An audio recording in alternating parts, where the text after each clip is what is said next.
So the Kansas Economic Outlook. One thing I'd like to do, and you're welcome to use your phone and do social media, definitely use hashtag. I use KSECon. Since there's only so many people in here, it'd be useful to have a dialogue. If you have a different view, you can say, hey, here's something to think about. And to get you started, here's some of my favorite hashtags this year. Well, actually, my favorite one is doom scrolling. How many people know it? No one? I bet you all did it, probably even this morning. Doom scrolling is when you take your phone and look for the next doomsday news, right? You do it every day, right? This is the big one. I asked my teenagers what their favorite hashtags were this year. One said quarantine, because he's a teenager, and the other one said mask me. Anyone heard about that? Mask acne is what it is. It was a big trending thing in high school. So put it on there, X points, if you can get something economic related. So it's not working, I'll move forward.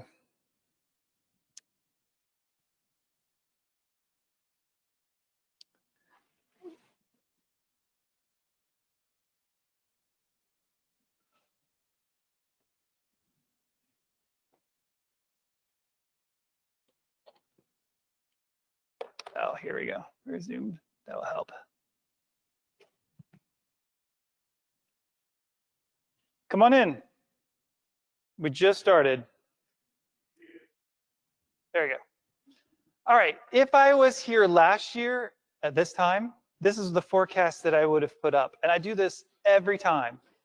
I want you to, I'm going to disclose where I was right and where I was wrong. And last year, why was I thinking that the Kansas economy would grow by 0.6%? Matter of fact, most of last year, I spent a lot of worry about when the next recession and what would cause the next recession. Matter of fact, at this time last year, I said, hey, I don't know what it is. And I engaged all the people, over 1,000 people when I went around the state saying, what do you think is going to be the next recession? I did a survey of businesses, and the majority of the business said, we're going to go into a recession in 2020, but no one knew why. So my theme last year was a health checkup. I did a whole thing about blood pressure and all this stuff and said, what are the fundamentals? And actually, the fundamentals were looking really good for Kansas. I thought we were going to grow. And there really wasn't a reason, but we just still need to be aware of when the next recession was. So I was out there, I tried to engage, I said, there's some risk, but wasn't sure what it would be. So the question is what my theme is this year, and I can only think of one theme that really would fit this year. All right, this remote is just not working for me here. I'll click this way. We're still not gonna work, huh?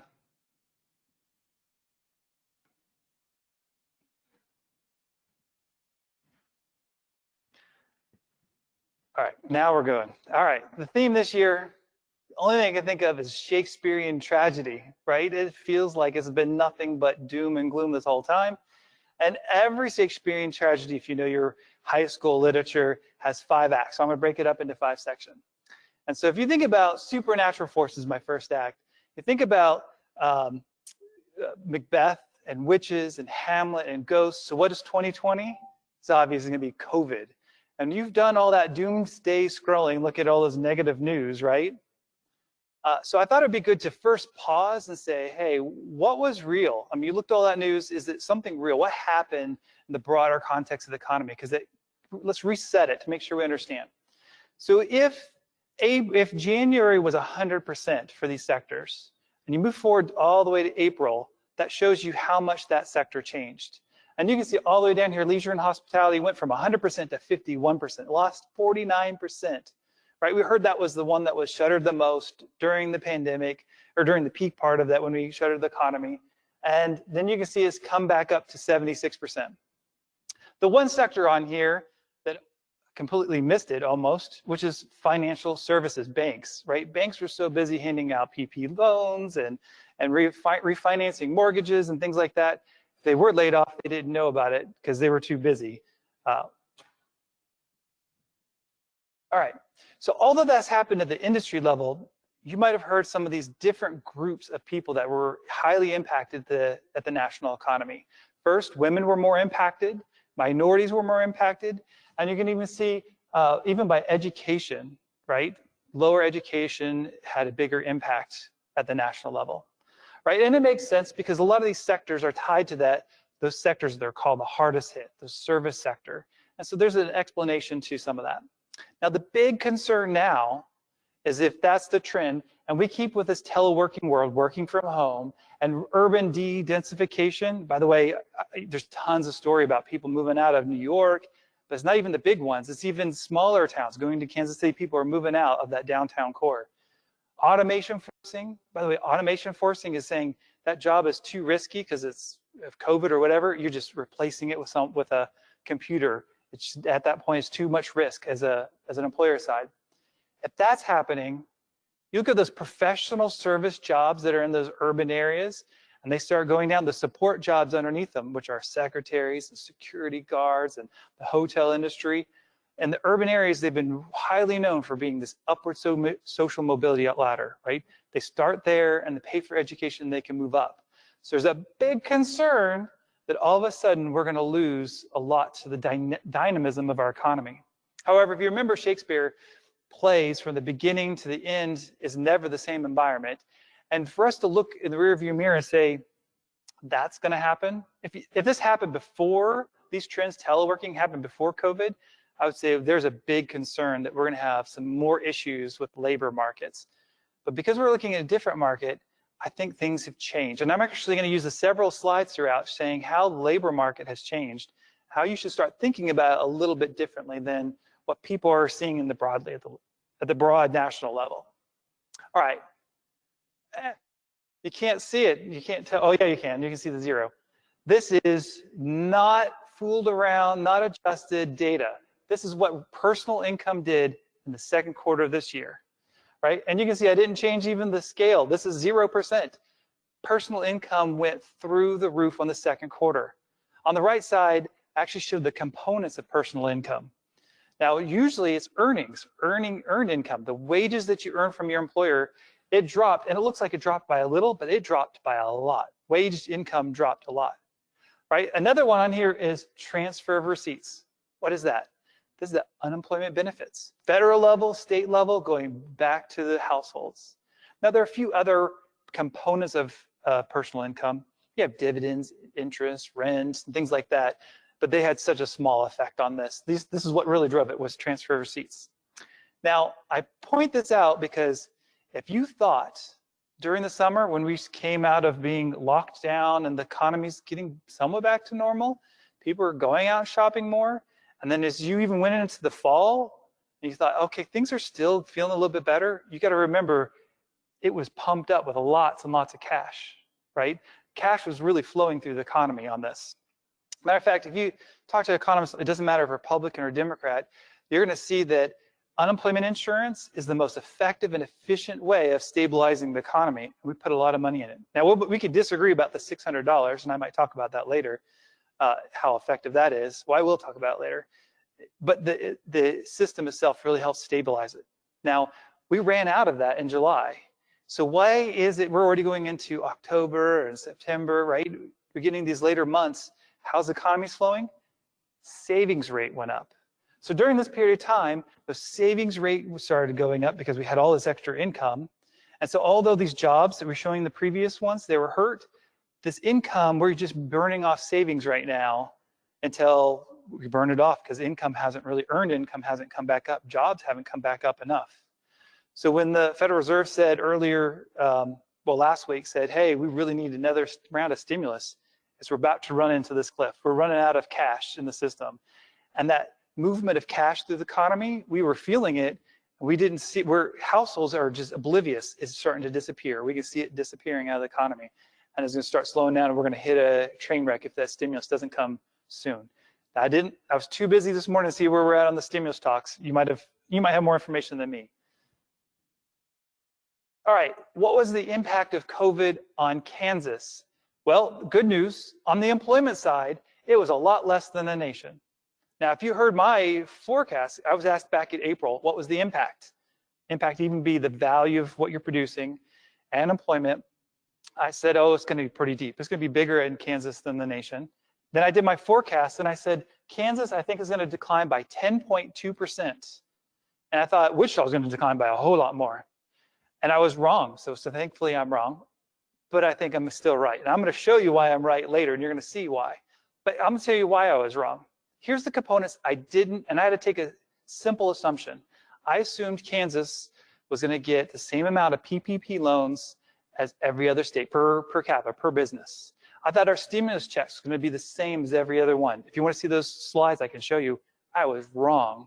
We got a lot more PPP loans, and we got a lot more stimulus checks just for different reasons, because of the hardest hit sectors. Small banks all across the state was very engaged in getting them out. So we had a lot more money, and that helped save a lot of those jobs. Another thing that I was wrong on is, and I actually knew this, I just didn't know how to quantify it, Kansas businesses are well capitalized. We had a lot of cash on hand, and as I talked to businesses lately, they said, we were already at a labor, when we looked at our labor, we were already at a critical labor we weren't gonna let go. So we was better off using some of that cash, holding on to the labor, because we need them to go forward, right? And so unlike the nation, not by impact, but just by employment, we held on to jobs. We actually did some of this back in 2008. We had the same kind of conservative mentality and didn't take it out on the employment side. What's the consequences? Because we didn't actually take it out here, you can see what's going on in the more recent months, right? The US is slowly improving, and Kansas is like staying right there. Some markets are going down now because they're still doing layoffs, right? There's a shift in kind of how that's happening. All right, unlike a normal economic cycle, right? You'd have a bubble. We find out, we don't know it's a bubble until it's a bubble. It pops, we look at the market corrects, and we're back into action. This is not an economic bubble in the economy, right? We have this long shadow of COVID, and there is no solution until COVID has a vaccine and dissemination. This is from the Good Judgment. You should check this out. I really like their forecast. They get paid for having accurate forecasts, but they're not specialists. They only get paid when they give a good forecast. Anyway, they're saying 53% expect a dissemination and vaccine by the end of the school year, and another 38% expected by the beginning of next school year. So thinking about your industries and downtown, right, how is it going to impact you? If we're still in this for that time period, you've got a long ways to get out of a full recovery back to where we were in January and February, right? It's going to be a long time if that's going to hold down our economy. All right, so the first act I talked about the supernatural forces, and one thing that Shakespeare always does in his plays is never the main thing, right? The whole play is not about the supernatural force. It's used just enough to understand the character flaws in the hero, right? For us, it's not going to really, although it feels like it defines everything in 2020, it feels like it's defining everything you're doing in your businesses, right? But it's not. It's going to show you the issues that we have. So I'm going to flip around and talk about the households and where there are issues, but you also think about your business, right? You have to look at those issues there too. All right, so here's unemployment. Unemployment actually peaked at 14.7% in the nation, came back down. Another way to look at it, we lost 22 million jobs. We've added back 11 million at the US level, right? So we're improving. There's still a lot of people who are unemployed out there. And you can see the same thing across the state. Now, I like this. This is a different lens of looking at our labor market. This takes initial unemployment claims, and I divide it by 1,000 workers in that sector. So I normalize it to see the impact. What do you see here? If you go all the way back in January, so you look at construction, for every 1,000 construction workers in Kansas, there were 5.6 that had initial unemployment claims. This is not seasonally adjusted, right? So that's really not that high, to be honest with you. That is a sign of a labor market that is a very tight labor market. There wasn't people available for work in January. Now let's fast forward right before April. That was the peak for initial unemployment claims. And you can see up here for manufacturing, almost 85 people out of 1,000 had initial unemployment claims, right? that is high, and that's because we shut down the economy. We had all this stuff going on. Combination food services, over 92 people per 1,000 were doing unemployment claims. A very different economy because we did a shutdown, the essential business, right? Now you move forward to today, it's a whole different labor market. The labor market just keeps changing, right? If you look at now, some of those same sectors, although they might have had higher numbers, it's shifted down. The reason why is as the economy continued to improve, we removed government intervention on it. We're now seeing demand was weaker than we expected. There are other issues with labor, And that's why you're seeing a different labor market. People are laying off in different sectors of the economy.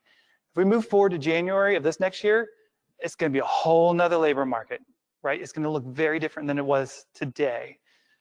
I only say that because when we think COVID, we feel like we're still in the same thing. We are in the same COVID, but the market is just changing so rapidly that things are changing in it dynamically. All right, remember I showed you who was being impacted at the national level? Here's initial unemployment claims, a different way to look at it, but allows us to get into Kansas. We get a different story. Look at gender. Both male and female both go up. And then you look at today. Remember I said the labor market's changing?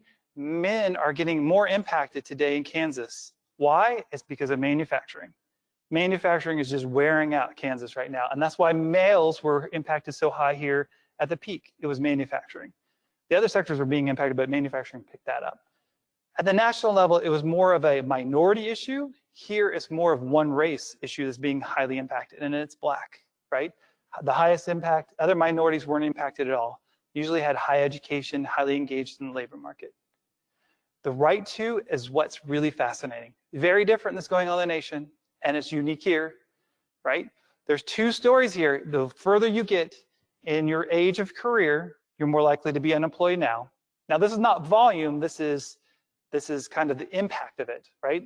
Higher concentration, and same thing with education. Now, all of a sudden, education's going up, right? Well, there's a couple things to think about. In this market, and I don't know how hard it has been to find high-skilled, high-educated workers, but I tell you, when I go around the state, outside of a Topeka and Kansas City and Wichita effect, is usually they were struggling to get skilled labor. Guess what's available now? And actually, I'll show you there's been some dynamic going on. That skilled labor is being unemployed in some of the urban areas and could be soaked up in some other locations of the state. But it's a shift. All right, so the census does a survey of households, and there's some great data. They looked at anxiety, depression, finances, all kinds of stuff. And I had so many slides, but I didn't show it. If you look at all of them, they all went up, obviously. This has created anxiety, depression, food or finance issues for households. You compare Kansas to the nation, and almost all of them, we just weren't impacted as much as the nation. So that's good, right? Households are doing better. There's only one of them I found that I thought this was interesting. So I'm only pulling it out not to scare you, but just to show you the one that we were very different from them. And it is food scarcity. So if someone was laid off by a business or furloughed, and we had a lot of furloughs, at conservative nature, we had all this liability on the books, so we used furloughs in Kansas, which is great, but the often not having food was a bigger issue in Kansas than in the nation. So that's a community issue, because if you have people that are not getting enough food, guess what's going to happen in crime? And I've had conversations with police departments. Crime's going to be a problem. Their kids and focus on school is going to be a problem. Reintegration into the labor market is going to be a problem, right? You're going to have lots more issues if you have a food issue going on. You can pause me, and I'm seeing some of your eyes as you're squinting or thinking. You can stop me anytime and ask a question. All right. If you heard me any time the last 11 years that I've been back in Kansas, you know I don't really always like to talk about unemployment rates. I love to talk about employment population ratio, because it tells a whole different story. And this one, you cannot hide from an employment population ratio. I take all employment divided by all population over 18. I don't care if they have a disability or anything. I don't care if you're a discouraged worker, right? Discouraged worker is someone who stops looking for a job. I just want to know, are you out there? And if you look at the state, we were so much higher than the nation. Way back in 2006 and 2007, you were in Kansas, you were working. We were much higher, around 52. And then it dropped. We dropped so much more than the nation. And we were flat for a while the nation was slowly improving. And that was finally around into 17 and 18 when we started really seeing this upward trajectory. We started as a state, started moving up, starting re-engaging in that labor market and getting, I wish you just can't quite see it. Even when I move it over, you can't quite see it. The slides are on our website, by the way, so you can see it that way. We started getting up, and you can see it's all the way back up to 50, that top point for Kansas. You look around the state, and you can see it's lower. What are the takeaways? There's a couple takeaways. First, the lower you are on this chart, that means there are people still out there in your economy that never really got a chance to re-engage. It's not that they're lazy. I know that's the conversation we think about. It's just their skills are not matching the labor market. It could if there was resources available, money, wages, things like that to engage them. And today, since we have COVID, you can see there's room, there's people available. But here's the conversation. I talked to several businesses and they said, wait, you say there's people available, but there are not. I'm telling you, I've got jobs out there. I put them out there and I cannot get anyone to apply for it, right? And it's not that I'm doing the highest skilled ones. It's just I'm putting out there and not getting it. However, you'll get the very opposite story. Go to households and you might know someone who was laid off. They're out there applying for a job, trying, and they're applying and not getting it because they feel there's too much competition. So what's the mystery? One of these things don't add up, right? So the first thing that people are going to say is, oh, it's got to be those unemployment benefits, right? That's $600. Well, goodness, all the way back when that was first initiated, before it even came out, the federal government initiated the program of $600 for unemployment benefits. I was asked to go look at that, and I found out it was somewhere around 78% of all Kansans were better off taking unemployment insurance benefits than they were to work. And I thought, oh my goodness, this is horrible. This would be a disincentive. It's what we call rent seeking. People are going to go after for the free money and not work, then they're going to go work. However, there's already been a lot of really good research at the national level showing that there was so much fear of what will be beyond COVID and not having a job that the labor market stayed pretty active. Not everyone, but pretty active. They were looking for a job. And unemployment benefits dropped in July. Those people who lost their job, they didn't have a savings, so they already went right back to zero. So they had to be back and engaged in the labor market. So this is not the likely scenario. It's actually an easier one. It's the same reason why I showed you that employment population ratio issue before. It's just such an economic shock to our labor market. It was such a jolt to it that everything got scattered, right? In previous recessions, we would lay people off and hire the exact person right back when the economy was good. This one, we laid people off, right? There are some people that I don't need that skill anymore. I want something else. So the issue is there's a labor supply doesn't equal demand within a region or an industry. So when you get to the smaller economies, it gets even harder. Like here, you can have even more people that are unemployed, but they're looking around, they can't get a job here because they're good at this thing in this industry, but they could get a job next door, right? Think about when you're gonna go for Thanksgiving soon, hopefully we get to see your family, bring it together. Think about, a lot of people do puzzles, right? Think about putting two sets of puzzles, throwing them down on the same coffee table. You first gotta have to sort all of them out, then you have to put it back together. The labor market, when I look at the employment population ratio, when you look at some markets in Kansas, we had some structural issues before, and it's taken years for them to come back. Why? Because the business has to know what they really need, and no one here really knows what we think the market's going to do yet. So you have to know what you need. Then you have to go and put out the job offer. You don't get someone, you have to increase the wage. Then the households have to get the signal that there's a job over here. They have to go get training, which could take months or years to do, right? It's going to take a long time for that matching to happen. All right, I can go past this one. All right, when you look across the state, there are just two separate economies. You have the urban regions and the rural regions. The urban regions got hit a whole lot harder and are coming back. And the more rural areas, they're either back to zero or they're actually above. Remember when I said there's some people moving back to some of these rural areas? Well, they were actually doing that before COVID, right? There was a new opportunity, wages were coming up, but all of a sudden someone got laid off here and they wanted to leave the urban area, and they're now solving that labor problem they had in more rural areas of the state. I broke this up, and I was going to do it on map, but it's just so much data, so I didn't do it. I broke it up by counties and looked at more actual urban, like the big Kansas City and Topeka, and even in Lawrence and Manhattan, pull those in too, and you see even more of effect, right? This urban and rural kind of effect. The smaller the city, the less of an impact that you had overall. Now, it varied a little bit because there's some regions you can see, like Southwest when they had a big COVID outbreak, right? There's some of that on there. But overall, the urban areas were impacted more. All right, Act 3. So here I had the dichotomy of good and evil. And you think about Macbeth. Macbeth starts off really good and then turns evil because of what? It's the supernatural force, right? If we wait really long, supernatural forces can affect us, right? And so when we think about our industries, we got some great industries, from animal health to manufacturing on food or non-durables, or we have some supply chain structures that's really interesting in the state, right? If you start looking at all that, they might be doing good today, but if we don't watch out, they're going to be suffering in a couple of months or a year from now. So let's break that down a little further. Now, this one violates all rules to put in a slide because there's just too much information, but it was so beautiful. Here's my art side for you. It's so beautiful to me, I thought I had to put this in here. And so here's what you should look. The higher you are on this, like arts and entertainment, the more of an impact it was. And you look right here. Here's just year over year. You hit COVID, it's down 51%, and it's still down year over year 12%.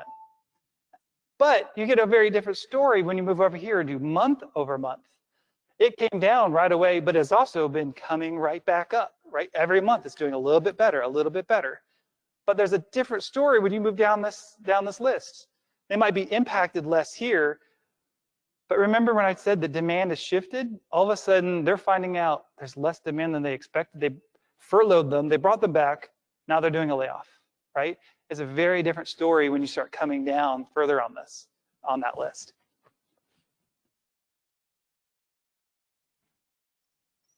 All right, remember when I said that great news, we had less of an impact on employment, but I thought there was still an impact on the overall economy? This is the slide I wanted to show you. The US economy, when we measure the value of goods and services, the US economy declined by 31%. Kansas declined by 30.3%, right? Matter of fact, when I did my impact, I said, oh yes, the reason why Kansas is gonna be hurt, it's not because like New York was really shuttered even more than us on those food, drinking, and restaurant, entertainment. It was manufacturing. So I actually hit it right on the nail. And I also knew healthcare. Someone was talking about, I remember you talking about dentists, right? I knew dentists and all these other ones are gonna be hurt really hard. I had all these other ones, food service, things like that. And if you look about output per worker, I was a lot closer to my prediction of that 10.2%. So what does that mean? We held on to people, but how long can we hold on to them before we really start letting go some of that labor, because it's weighing down on some businesses, right? And particularly manufacturing. There's two sides of manufacturing. The food service, there's nothing going on there. We produce food and we're a lot of demand for it. The durable side, oh my goodness, with trade issues, just in time delivery used to be a good thing, now is a bad thing because we got so lean to do just in time. There are companies who just can't get their goods to their customer or to them in just in time. They need more warehouse space. They're struggling in that spot, right? So I think manufacturing, unlike the US, they're gonna come back a little bit quicker, but we're gonna be sitting here until demand really clears the air and growth starts really lifting our state economy back up. All right, the census also did surveys of businesses, and there's some good news. First one is the overall impact was less in Kansas on an establishment base. If we waited it for that manufacturing, maybe a little bit closer, but it doesn't matter. Here's that same story. There's more variables in this, but I highlighted a few. We were well capitalized. Wow, I was very surprised, somewhat surprised by it. It was good, good news. So I took that plus that employment story when I talked to businesses and said, why didn't you just lay off more people? Why aren't you taking this money you already have and making big bets right now to go in a new direction so you can have a new market when we come out of this? And I can tell you this right now, this goes back to like the Macbeth. Macbeth was overly ambitious. Kansas businesses are not overly ambitious at all. They're very conservative. And they said, I understand the risk. I need that labor. Don't discount that labor. That labor is a key to growing. And I'm going to make small bets right now. There's no reason to make a big bet until we have a clear, open market. I'm going to wait. Particularly, they don't like politics. So they're going to wait. And that's what they're doing. And it makes sense, right? They're not getting in the trap of what Macbeth did, right? Overly ambitious. Ask them about the market, what they expect. Said, yes, volume dropped. Volume will come up for some, but not all of them. You look at input costs, that has so much trade issues. There's a lot of increasing costs for those that are more in the manufacturing. prices that they charge their their customer, almost all of them said, no way they're going to increase prices, right? They're not going to increase prices. So what's going to happen to profit margins? That's where I'm getting the wearing out of this business sector, right? They're going to take the hit again. Profit margin is going to go down for a while, and that's going to be very lean for at least this next year. Our forecast, and this doesn't really tell the story, but we think there's going to be growth in these big, broad sectors. We think there's going to be growth over here. But you can't look at this. This is the first year I really say you can't look at an industry. It's not the macro view. It's a really micro view. You could be in a sector that I think we're growing, and the sector could actually grow. Let's say it's leisure and hospitality. But you made one small financial bad choice, and all of a sudden you're going bankrupt, right? There could be ones that are the declining sector, but they made really good financial choices, and they can not go bankrupt. So I'm telling you that at this time is the economic developers really going to have to know their businesses on the individual level, because it's going to be different for everyone. It's going to be other community resources behind the company, like banks and getting access to capital and helping with some of the just-in-time delivery issues, right? All right, so Act 4, fate and fortune. So Shakespeare has this idea that predestination, but he thinks the hero can choose their own way, right? And clearly, as I was telling you, our businesses here are conservative, and they're choosing their own way. They're not overly ambitious. So what do they think? First one is wages. I was shocked by this. Most of them said they're going to hold wages, but a large portion of them said we're going to increase wages. So I came back when I did this discussion. I don't understand why you would do that. Why are you holding on and increasing wages? They said the labor market's different. If I was here a couple years ago, I would say wages were going up because they were hiring high skilled. That wasn't it today. They said, nope, I need to hire more of that medium skilled person and make investments in them, because that's the one that's going to keep me more profitable, and that lower skilled one. Remember earlier in the conversation, I said I was worried about, the nation was worried about upward mobility. I think we have a switch, right? Now we're saying, oh, I really need these medium skilled and lower skilled, and I'm going to increase wages because I need that job to be filled. You're starting to feel that pressure building up right now. And I think that's actually good for our economy, which I'll come back to in a second.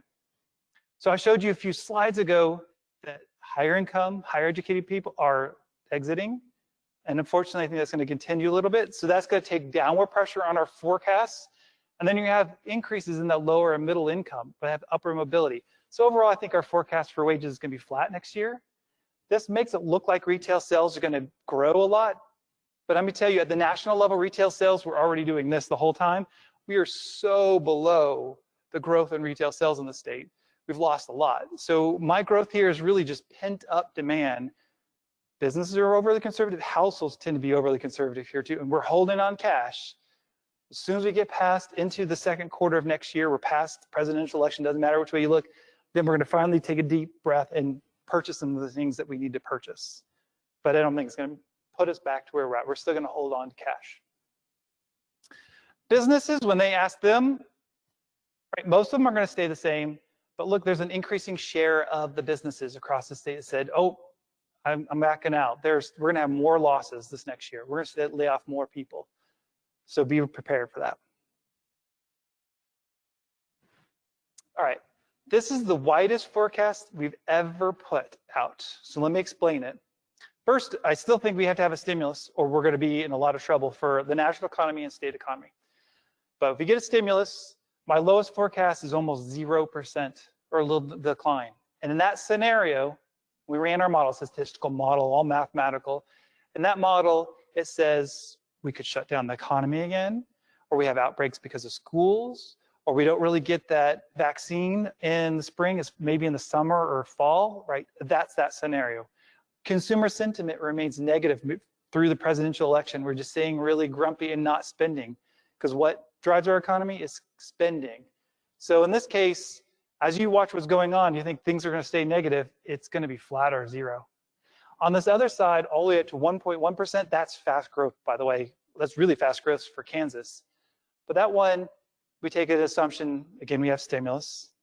We don't really have any major outbreaks or concerns. We get a vaccine dissemination and consumption still goes, because remember all those hard hit industries? As long as cash is flowing through the economy, we're going to keep those jobs open, and that's going to keep things running and keep things moving forward, right? So in that model, we say we're going to grow by 1.1%. I took on this left and right is right in the middle, 0.5%. Second quarter is where we see the growth, and the third and fourth is going to be pretty flat. This is a cumulative effect. So we should not assume that we're going to be back where we were in January, but I put that in perspective, saying, hey, we're going to improve. There's just really no way we're going to get back to where we were in the January timeframe, right? That was at full employment. Things are going really well. It's going to take us years to get back to that. All right, last one, paradox of disappointment. So one thing that Shakespeare really likes to do is human nature. We love to have hope, and he holds this hope up there in his plays and then just crushes it. And we just think it's so much fun that he crushes our hope out of it. But I won't do that to you. I will share something. Everyone keeps asking me what recession mirrors this one, so we have an idea what to expect. There isn't one, but I'm going to share one. You go back all the way to 1340 to the Black Plague. In the Black Plague, they lost people a lot more than us. Some places they lost half their population. They also shuttered the economy way more than us. But the real reason why I go back there is how the economy was doing right before it and right after it. And there's some similarities today. So right before it, you had this feudal system, you had kings, you had all these people in power. And if you want to be a cobbler, you could only inherit from your great-great-great-grandfather. It was just aligned in the job, right? You could never move occupations. It was inherited. You could never move up socially, right? And then all of a sudden we lost half the population in some of these places. And that cobbler said, I still have demand. I still have all of my machinery. I'm going to now take, is it time for me to finish? It's time for, so then they say, oh, I can now take someone who's a farmhand, train them to be a cobbler. Guess what happened during that period? Wages went up, upward social mobility went up, the economy expanded. It was a 100-year period where the income inequality, Jeannie, income inequality went way down, it was more equal, right? It was much more equal there. Guess what's happened the last couple decades? Large businesses kept getting bigger and bigger. Smaller businesses started shrinking. We had less entrepreneurism, right? We had income inequality. And people keep talking about both sides politically saying this is actually slowing our economy down. Well, I gave you several examples during the presentation where we won't be as dramatic as it was in the Black Plague, but I think there's some switches where we need the labor moving forward, and there's some more opportunity. All right, talking about entrepreneurism, this is only one sign of it. There's other stuff out there, and I've been very optimistic about it. This is just business applications this year during COVID down, and is super high, took off. Even those with planned wages. Imagine about all those other entrepreneurs who are also out there being engaged right now in Kansas, right? Home values are high, that's your cash to it. Savings rate was high, that's your cash to invest in it. And previously, I like to tell the story that in Kansas we're really fat and happy with companies, because we have second and third generation companies, and they're risk adverse. They're just not taking any risks. I've talked to several of them, right? We have a lot of those businesses. It's just, I've got to make enough money, I don't need to take another risk. All of a sudden, that environment completely changed today, right? All of a sudden, we have an opportunity to take cash, and then someone says, I don't have a job tomorrow, I better go out there and make my new, I can do it better than my previous employer, and they're going to go do it. So in this case, although entrepreneurism was dying in Kansas and the nation, but also in Kansas, I think we could be turning a corner on this one. And I think there's some really exciting news on that. Here's another one. Here's a silver lining to this. Although I hear companies complaining about this teleworking, I love it, by the way. They're complaining about teleworking, some saying decreased productivity, but you got to remember it from this perspective. You just increased your labor pool, particularly a town like this. You just increased your ability to not only get people in your town that have disabilities and transportation issues, but your next employee is probably not here who has the skill to fit your job.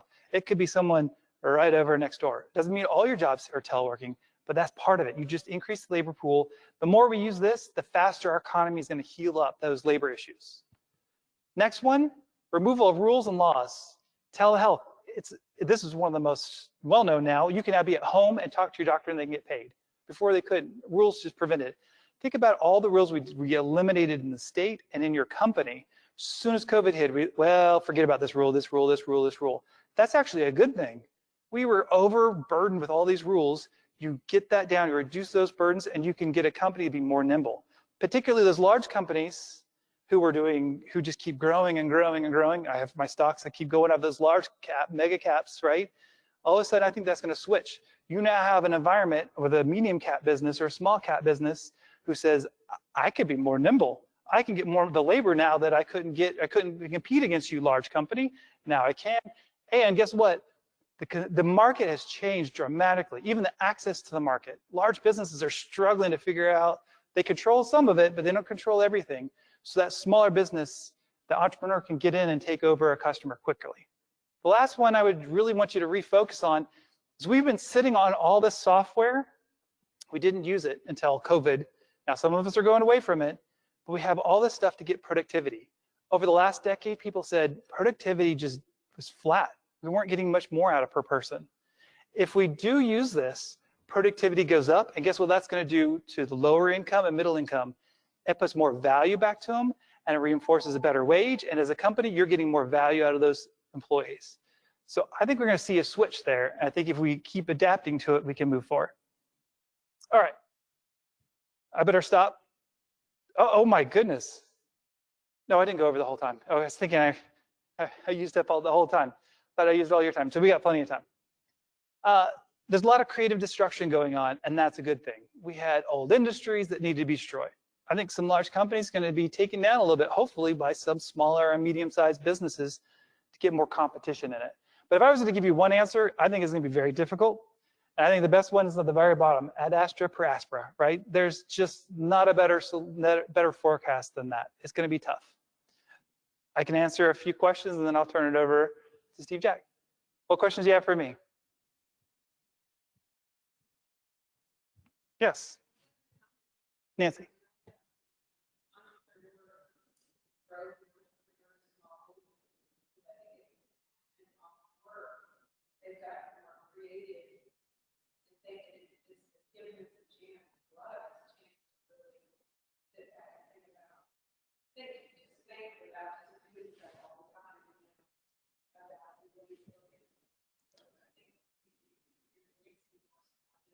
So let me double down on that, right? You had someone who just laid off.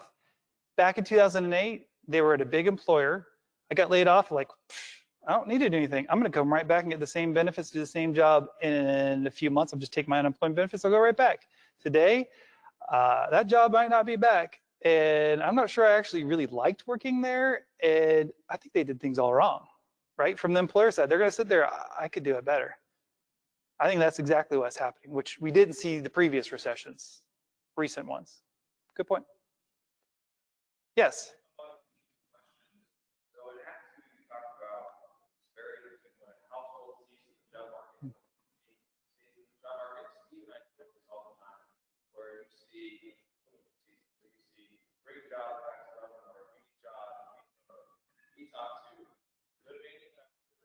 Mm-hmm.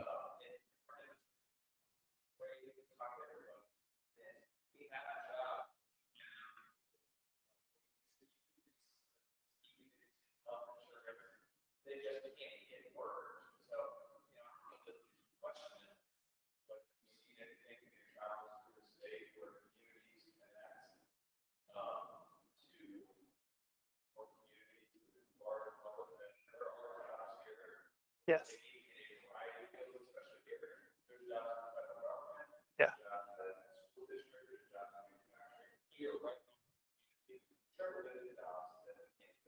Okay, so I'm going to reshare this a little bit for the people online because there's 5 or 6 of us online.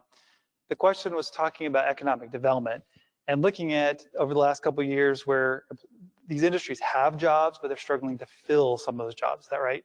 And kind of I think you're really getting at the environment. Why is it so hard over the last few years?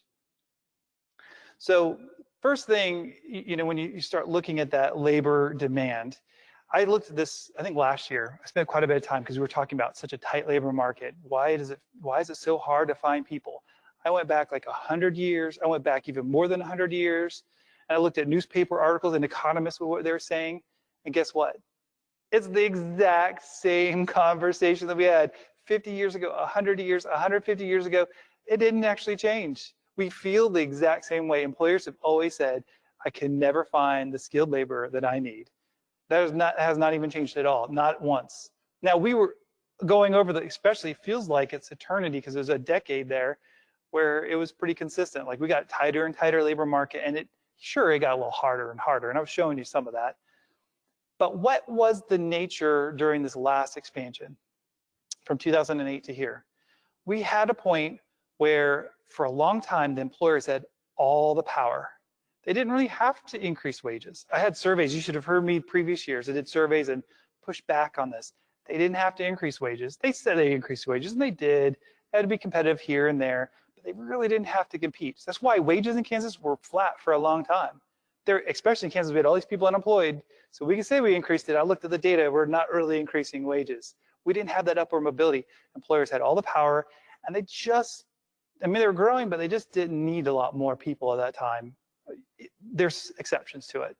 Until the last few years, it's called monopsony, right? The power shifted over. All of a sudden, the employees had more power, and then wages were really coming up the last 3 years when it was really getting tight, right? So when you say we have a difficulty, it's been a long history of it. It's always going to be that. Particularly, let me put a regional perspective. Your labor market has not been getting massively bigger. Your labor market's been shrinking and shrinking a little bit by little, and that erosion makes it feel a little worse than it normally is. But I don't think you should take that as a negative feeling, right? That's part of this environment. And in some cases, we didn't need them. Let's look at the other side. You really didn't need them because they would have been reemployed quickly. They got up and moved because they needed a job and they fit somewhere else. So a labor market that is very flexible, that allows people to come and go, that one is going to be the more healthiest, right? You should and I tell this when I have a kid that's now in high school, you need to let your kids leave the state, leave the city. I hear this story when I go to rural, and they usually say, no.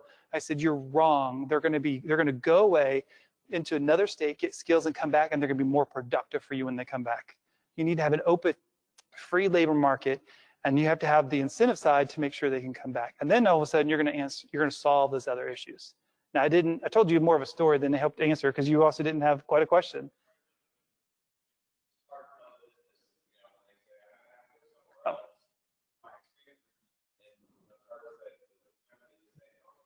So,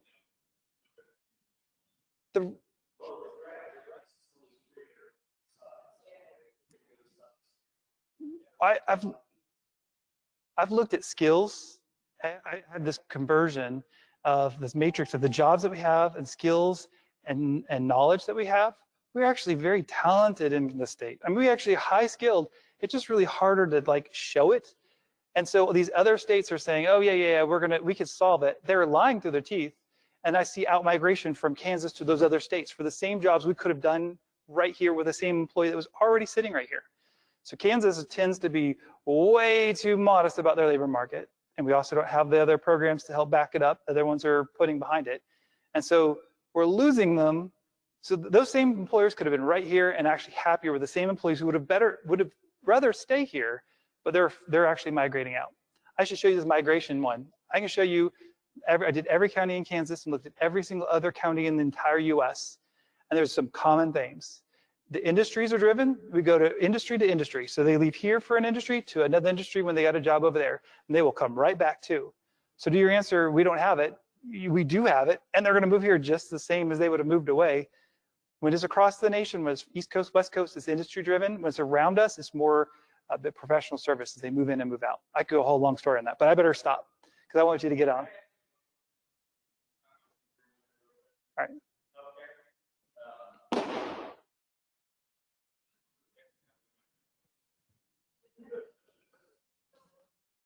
Go ahead. Healthcare.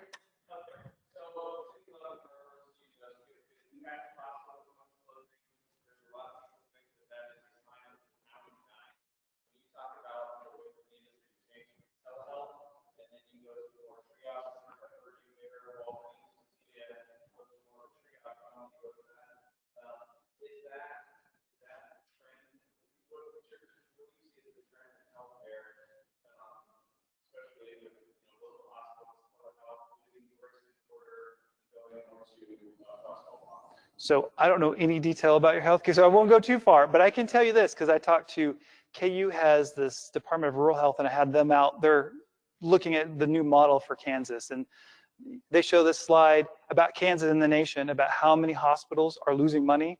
Almost all of them are losing money. I mean, they're losing money I'm just hand over fist, just losing tons of money. So you saying you have 2 hospitals is a little surprising. Yeah. I know, well, you had 2, now you don't want. So it's a little surprising you have 2. That actually probably helps the profitability of your other one, but I don't know the details of what their services they're providing. But if I were to just take a guess, it changes that.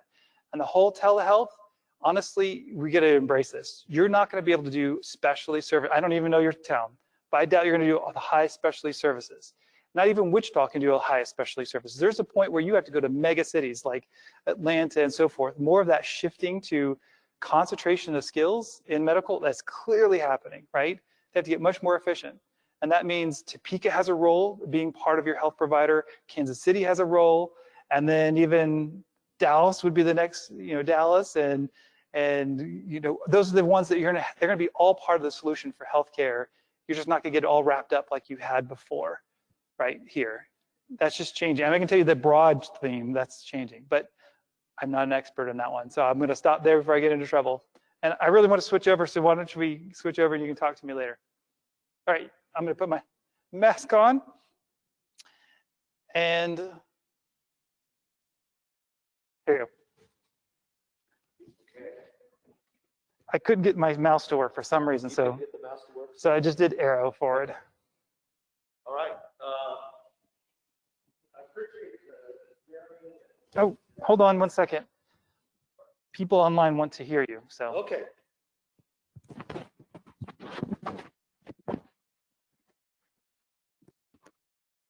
Put it on, it's already on.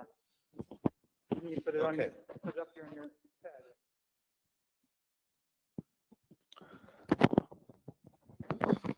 All right. I hope that works. I think it does. And you all can hear me because I have put on my radio voice. Good. I was just going to say that we're familiar with Wichita State and their Center for Economic Development and Business Research because we've used one of their products frequently.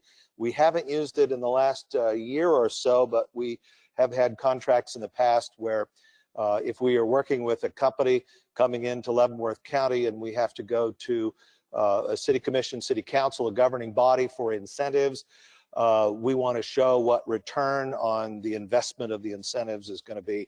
And they've got the best model in the state.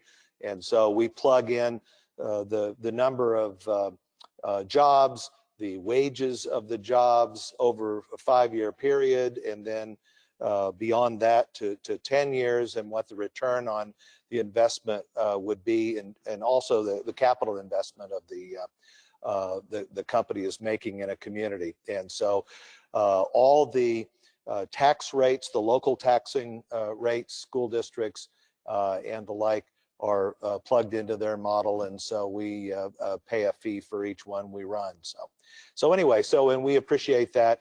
And there are some times when we haven't run your model because, quite frankly, if somebody wants to bring 500 jobs and they're going to pay $50,000 a year, we kind of know what it is if we don't give away, the store. But anyway, it is very helpful to understanding, well, how can you give 50% or 100% property tax abatement over a 10-year period, and what do we get for that? Well, the model shows us what we can get.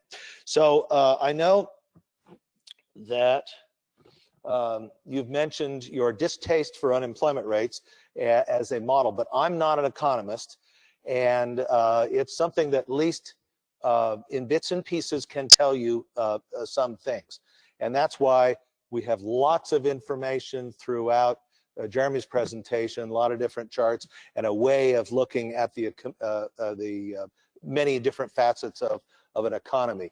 But I like to look at it because it tells me, at least at a gross level, particularly when you get into numbers of employed, because it's certainly correct that if your labor force is shrinking, your unemployment rate could be high or low, and it wouldn't really tell you how many people had jobs. But in August of last year, 3.6% was our unemployment rate in Leavenworth County. And recently, in the last week or so, the August numbers came out, and we're at 6.7. And I could have made a nice a line chart, but I didn't, because I needed to get the PowerPoint or the slide done by Sunday to get it to Jeremy's folks. But those of you with on the city commission and city staff, city manager and the assistant city manager will see a line chart of this information on Tuesday next week. But in March, before all this came down, we were at 3.6 a year ago, but in March were about the same, 3.4%, and then in April it went to 11.5%, but then it started to come down in May to 10.5, June at 7.4, and July at 7.4, and now it's continued to go down and is about half of what it was at its peak, or 6.7%. The city of Leavenworth is one of the 15 cities that disaggregate, or BLS and the Department of Labor disaggregate, and so we can tell you that the city of Leavenworth's unemployment rate in August of 2019 was a little higher than the county's at 4.1. There were 13,702 employed, and in August 2020, that is now 7.9, and that's a decrease of 821 workers, or those residents who are employed. The balance of county unemployment rate, and that would include Lansing and Basehor and Tonganoxie and rural areas, and again, these are residents. August of 2019 was 3.2%, and in August of 2020, 5.9%. That's a decline of just over 1,000 jobs. And the Leavenworth County employment numbers, which actually interest me a little more, August of 2019, 35,855, with a labor force of just over 37,000. The labor force has shrunk by 1,300. It's now 35,855. And the employment numbers have shrunk by even more, hence the increase of the unemployment rate from 35,855 to 33,953. Now, the employment rate, this is a nice line chart, at least of the employment, and you'll note that, see if my pointer, yeah. When I came here in 2007, I thought, well, local economic development will be fun. And then 2008, 2009 hit, and you'll see that that was a pretty lengthy period, a couple of years, 2009, 2010. And then when we get into 11, we start to rise. Employment started to take off, and we've had a nice ride for a while until COVID hit in March of 2020, and quite a precipitous drop down to about 32,000, and now it's starting to come up again, but we're not quite all the way where we obviously like to be. But it is encouraging from when you look at this of how long this recession lasted and how short a time it took to get back to here. Now, we're not all the way back, and a lot of it will depend on vaccine and stimulus in the next 6 months or a year, but it's encouraging that maybe we can come out of this. And Jeremy talked about pent-up demand, and if it's there and vaccine comes, and we have some bandages through the stimulus relief programs, this hopefully will be a shorter period. I do want to mention, because we've talked about people who are employed who live here, but note that that includes people who are living in Leavenworth County, and about 10,000 of those have jobs in Leavenworth County. So they live here, work here. But there are people who live here and go to Platte County and Jackson County and Johnson County, and some people over in Clay County and Lee Summit, and some maybe leak to Leavenworth or Lawrence and Topeka. We do import about 8,000 people coming from a lot of these other counties, and about 10,000 again are here and they work here. We import about 8,000, and about over 20,000 though leave. And while that is something that we'd like to change a little bit and increase the availability of jobs locally, so we don't lose 21,000 folks a day leaving, if we're recruiting an employer and the employer knows this, it's actually to our advantage, because they know there's potential labor who are living in Leavenworth and Lansing and Basehor and Tonganoxie, but have to leave or choose to leave. And if they would locate their jobs in a plant here, they may be able to capture some of those people, in addition to unemployed or underemployed people who live here locally. And I really appreciate the question Paul had and your answer in terms of everybody talks about the scarcity of labor. I'm sure they do in Wichita with aerospace. The more companies share, and I know the aerospace, there's people, and I'm sure it's completely different today than it's ever been.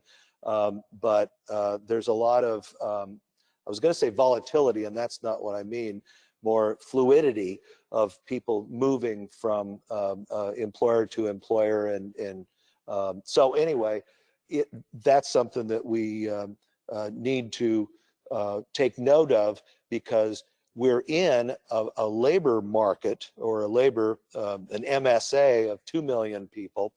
And when you include some people that come from Topeka and some people come from Douglas County, 2 other MSAs, it's a huge area. And so it may come down to, we need to work individually with individual companies to figure out strategies to solve their individual problems of finding labor. Yes.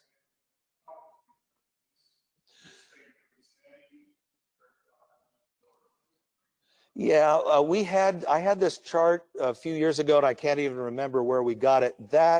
And actually that lags a little bit because you can add these numbers up, and the next slide I'm going to show you don't quite add up to the same numbers. That looks a little smaller than what I would expect. However, this came from Marks Nelson did a labor shed study for us, and we had been using the Docking Institute at Fort Hays State, 2009, 2012, and 2015, and just this year, the beginning of the year, we had Marks Nelson do, and that's a page from there. So, but basically, yeah, we've been exporting. We've been, I mean, if you look at communities like Basehor, you get 6,000 people, and they all leave town. Tonganoxie, 5,000 people, and there are just not a lot of industries. Most of the industries are up here. Yes, sir.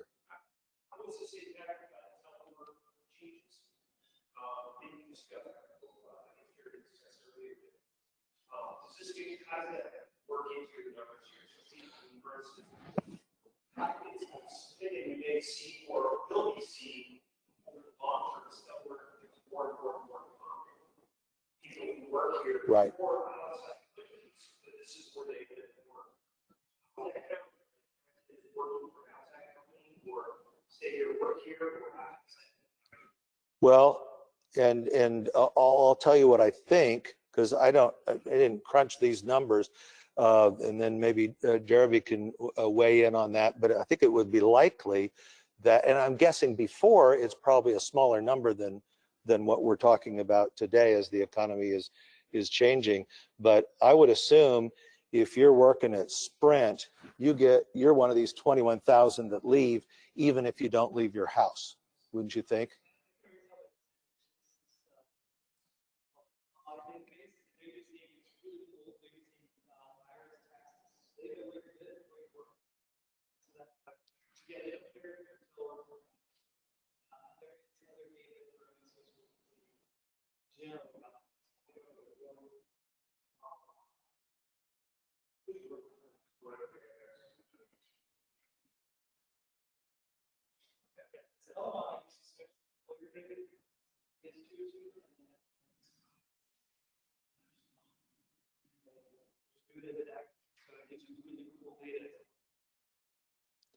Yeah, but we need to understand, while we care about our residents and our citizens of being employed, so the previous slide is interesting to us, we also need to recognize that a lot of the jobs aren't here. And so as an economic developer, it's important that we work with the communities and the business parks to try to create some jobs locally, so people don't have to commute. And I think the average commute in the labor shed study is about a 25-minute drive.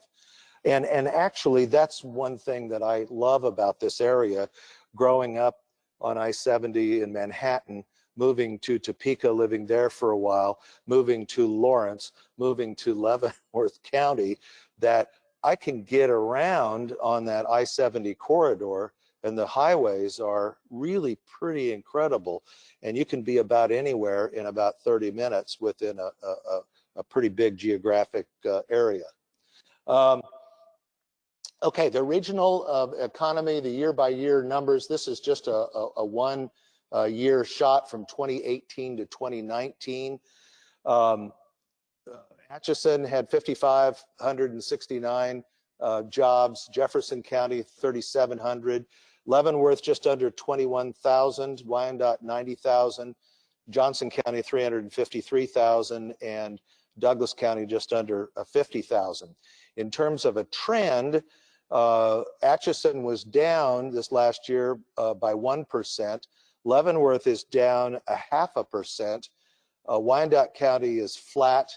Johnson County up 1.2%, Douglas 0.8%, and Jefferson up 1.1%. I would say, and I haven't, I didn't include a slide on this, but I was curious about the 5-year trend, and Atchison was down 1.2% in 5 years. So not only did they lose 1% over 1 year, but over a 5-year period, they're in decline. Jefferson County up 0.3%. Leavenworth County is actually 1% higher than that, which is plus 0.5, and Wyandotte 0.9, Douglas County 0.9%, Johnson County increased 1.6%.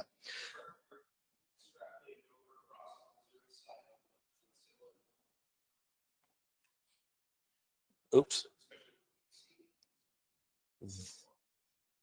That I don't know. Jeremy, you guys you haven't looked at Platte County or some of these other numbers on the, okay. So we're gonna look up Platte County to see if we can answer that question. Now, and here's the breakdown, and it's a pretty interesting chart, and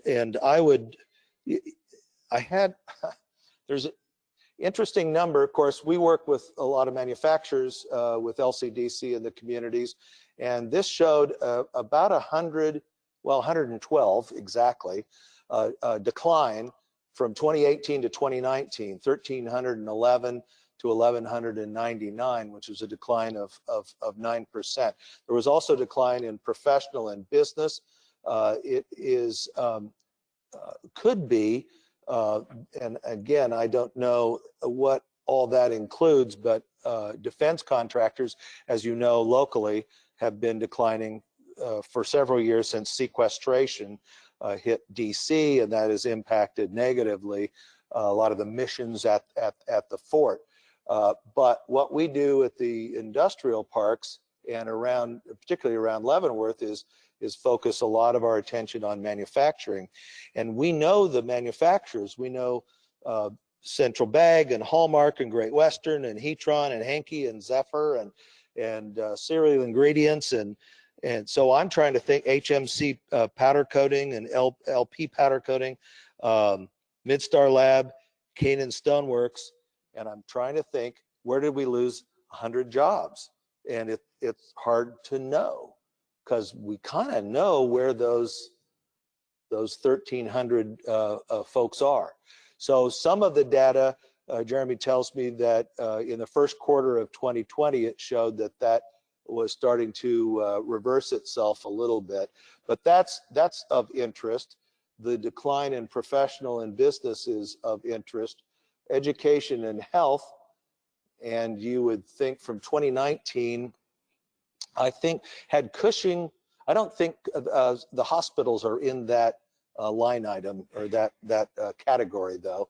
And then natural resources and mining, we're not talking about very many jobs, but they declined from 52 to 27, and that's a 48% decline. However, when you look at this, natural resources and mining on annual wages, it went from 26,000 to 40,000. So the few dozen that we lost were the lower wage jobs because we shed those, and the annual pay in that category went up to average wages at 40,000. The other thing that's interesting about this chart to me is federal government, $76,000 average wage. So we are fortunate for all our federal partners, the fort certainly, the penitentiary, the VA, and the consolidated mail outpatient pharmacy and the patient account center brings these numbers up. Manufacturing is always going to be a solid number, just over 50,000. But some of the jobs are not as high wage, and let's say leisure and hospitality, there's a huge difference between those federal jobs, professional and business jobs, manufacturing, and an average wage in some of the hospitality areas that is mid-teens, 14, 15,000. So now here's something interesting, and this is data that Jeremy and his group collect. It's Healthy, Wealthy, and Wise Index. And so when I agreed to tag team and make kind of some local comments about the local economy, Jeremy, I said, but could you help me out? And he said, here's some slides. And so these were kind of the fun slides. Index measures the overall environment of households based on health, wealth, and wise factors. So healthy, how do they measure that? Well, low birth weight, poor or fair health, uninsured would be negatives in the healthy area. Wealthy, and that's that income inequality index, household income and poverty. And wise, those that have less or more than a high school education and a bachelor's degree or greater. So where do we stand in the Healthy, Wealthy, and Wise 2020 ranking? Number 12. We're surrounded by counties. Douglas County's at 22, Jefferson at 9, Johnson County at 4, Atchison at 55, and you can't read that. It's pretty hard print, but I did take out a magnifying glass on the slide last night to see what is Wyandotte County. And out of 105 counties, according to this ranking, they're 103rd. So a 12 ranking out of 105 counties, I would think is pretty healthy. Now, where do we get these numbers when we break it down? In our region, the Miami, Johnson, Leavenworth, and Wyandotte County region. Oh, I could have just looked at the next slide. Duh, 103. Yeah. So anyway, Miami County has done well from 2015 to 2019, 2 and 2. Johnson County slipped, again, according to the healthy rankings, those three components, from 8th to 34th. And the reason they're in the red is because they declined more than 20. Wyandotte County has been at 102, 103 in the 5-year span. Leavenworth was at 12 in 2015, and this says we're at 20. This says actually we're at 16 in the healthy ranking. The wealthy ranking.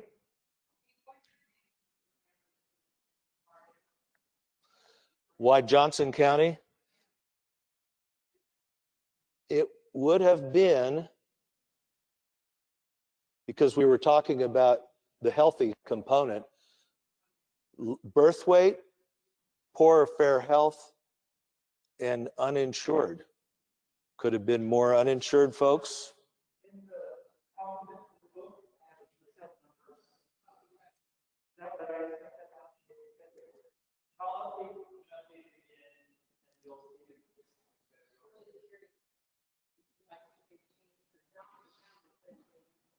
I know it is. Yeah, that was quite a bit of a decline. Yeah, the question for those at home was that it was quite a decline in Johnson County.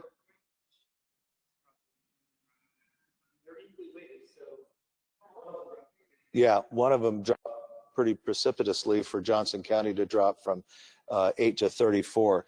Now the attendees in person get a book. How do the folks who have signed up, they get, or they have access to a book at some point? Okay. Yes. Yes, I know. I'm trying to remember to do that. Yeah.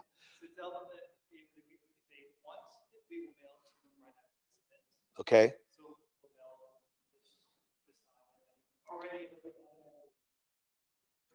Okay. All right. So those will be mailed to them. Did you say they had to request it or not? Oh. Okay. Right. The ones online will get the book, or okay, you need to email us. Yes. Got it.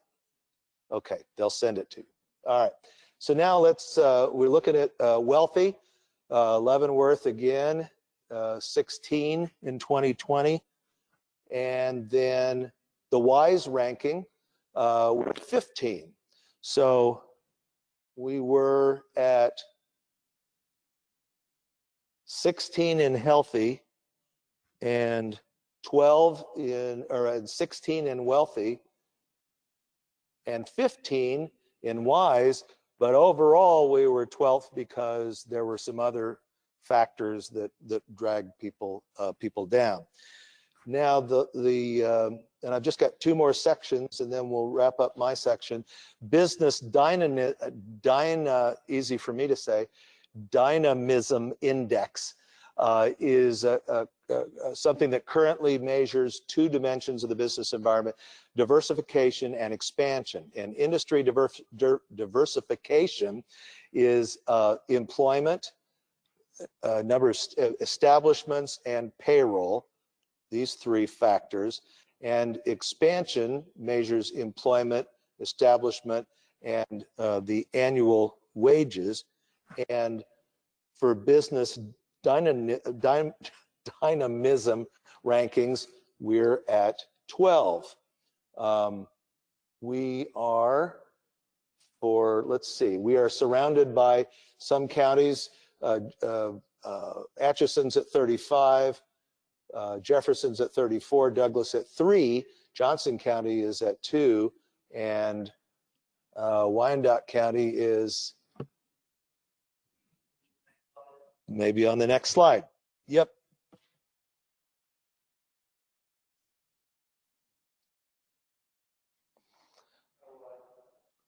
Yeah. Well, but they do pretty well on the business side. So the employment ranking, Leavenworth County is 11. The diversification ranked surprised me a little bit that we were that high, but that's great, at 6. Now, the other side of it, though, is business expansion, and the employment rank, we're at 11, but the expansion rank, we were 55. And so when I saw that slide, I pushed back at Jeremy and go, how did this, in this one factor, seem so low? And the answer I got was, don't be too concerned about it, because you're in an area that is growing.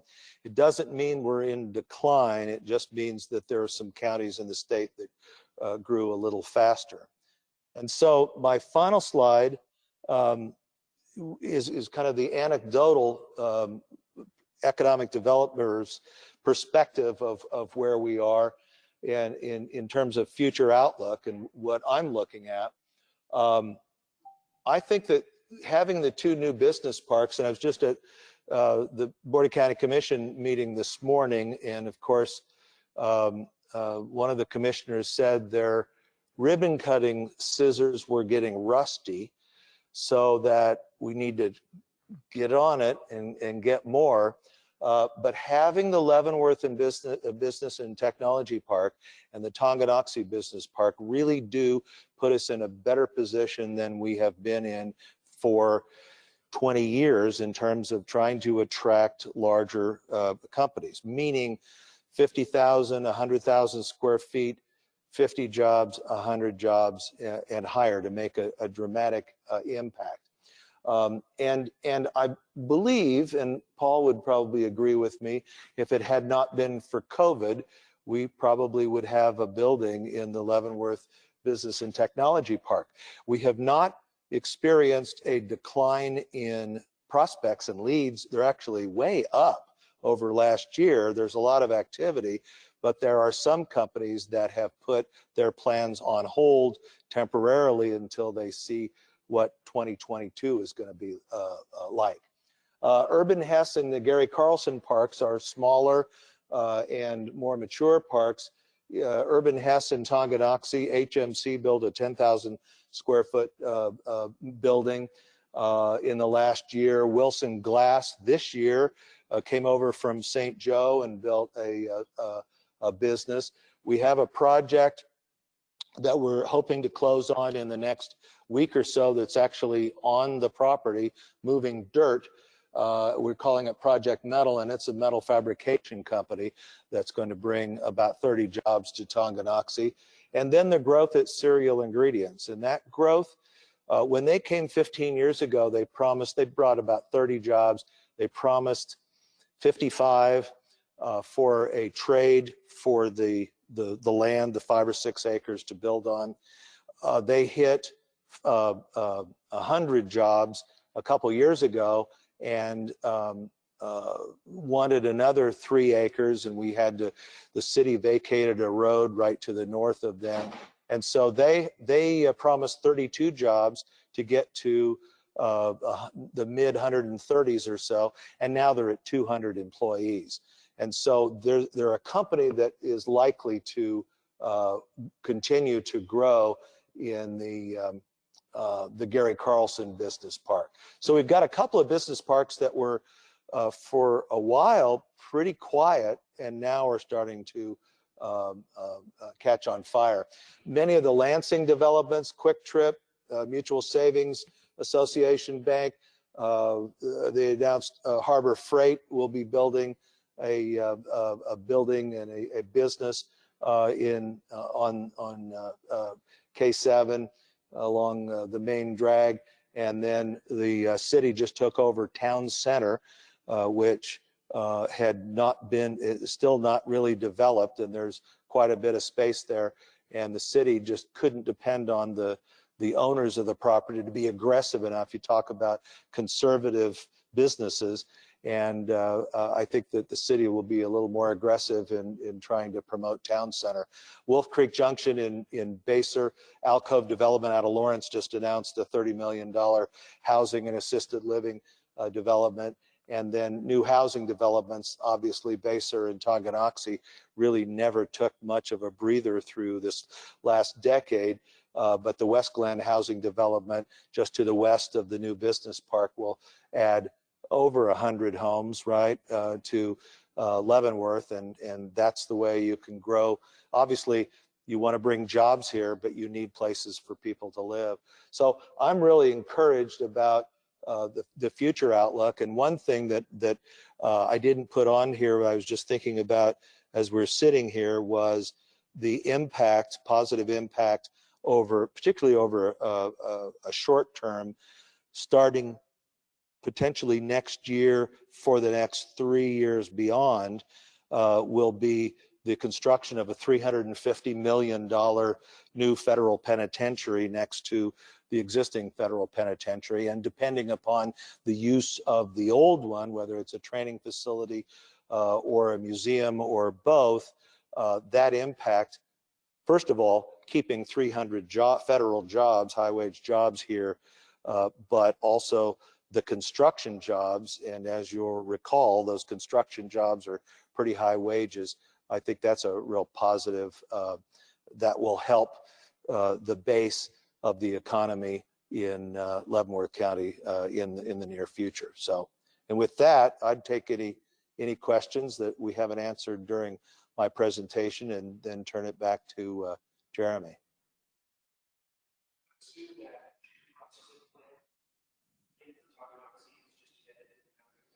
Right. Oh yes, the chicken processing plant that was announced on September 5th, 2017 by then Governor Brownback is not happening. They're building it in Union City, Tennessee. Might be Union City, Tennessee, but it's in Tennessee. That would have been 1,600 jobs.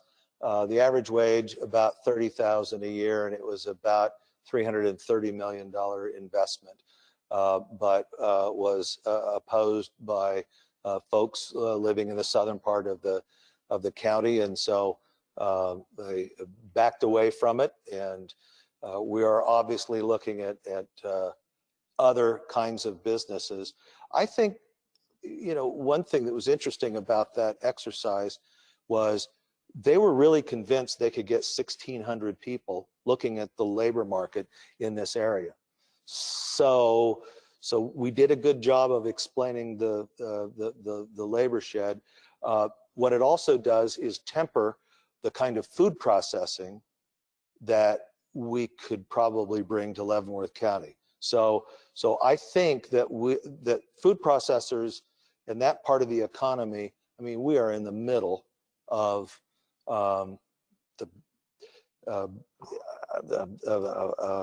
the ag economy in America, wheat and corn. And actually that was one of the reasons that was attractive to Tyson, was they could save $4 million a year by being here rather than ship Kansas and Iowa and Nebraska corn for feed down to the south. So we have many opportunities, but we have a housing development right next to our industrial park, so we have to be sensitive about what kind of food. And we have to be sensitive in Tonganoxie because they've already been through this with wasn't a render, well, it was a slaughtering plant and a processing plant. So really food processing still can be a factor in our future, but it's got to be a different kind. Anything else? Thank you.